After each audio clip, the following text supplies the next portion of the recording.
guys. Here they come. Here they are. Here they are. Ready. Take them, take them, take them, take them. Ah, gotcha. This blind, this is my favorite blind in the world.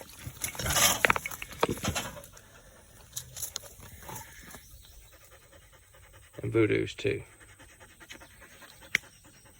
It's the very end of July. If you ever wonder what a Boykin Spaniel looks like without all his hair on his ears and everything else, well, there you go.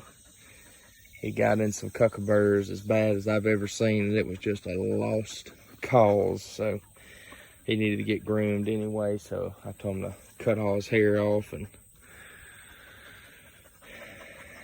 regrow from the start. As you can see, I got some more switchgrass and stuff on here. And I started trying to pull some of these vines on here last year. The best kind of cover that you could ever get is natural cover. If you can grow it into your blind, I mean, there'll be some adjustments and stuff that we need to make to this blind, but this is the best duck hole I got.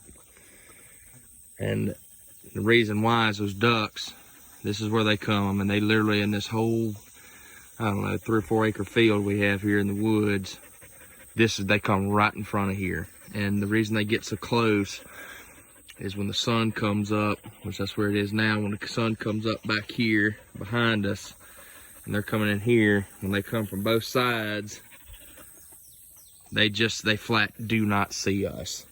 It's easy to get hidden in here. Really, really like this blind. This blind's done right. The only complaint that I have about this blind is I wish it'd fit a few more people, and that'll be a project for another year. But eventually I want to build one on stilts and have a really nice blind here. But this is what I have for now. And this is a jam up duck hole right here. And I'll show you some video of how it looks from the front.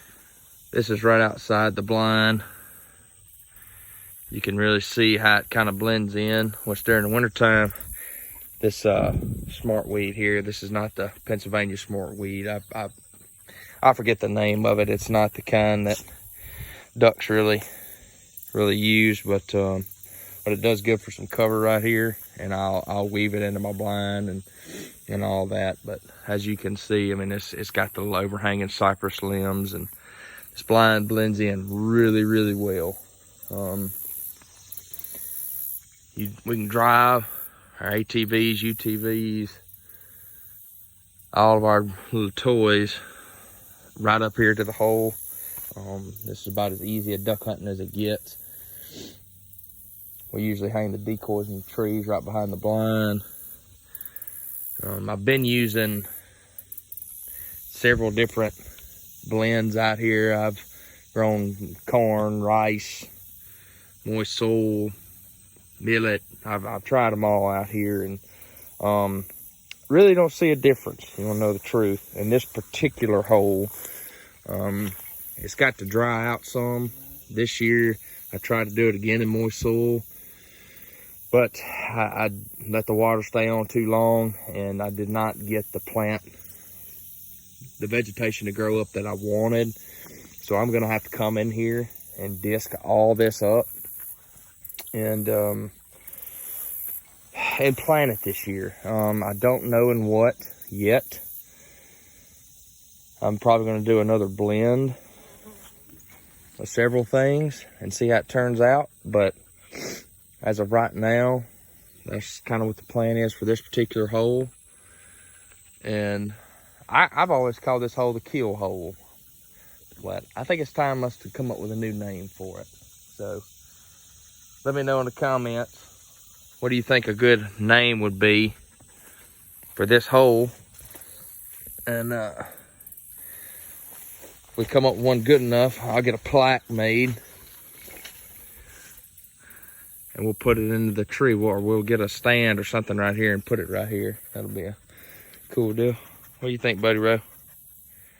Hot, ain't it? Woo! All right, let's go. Come on.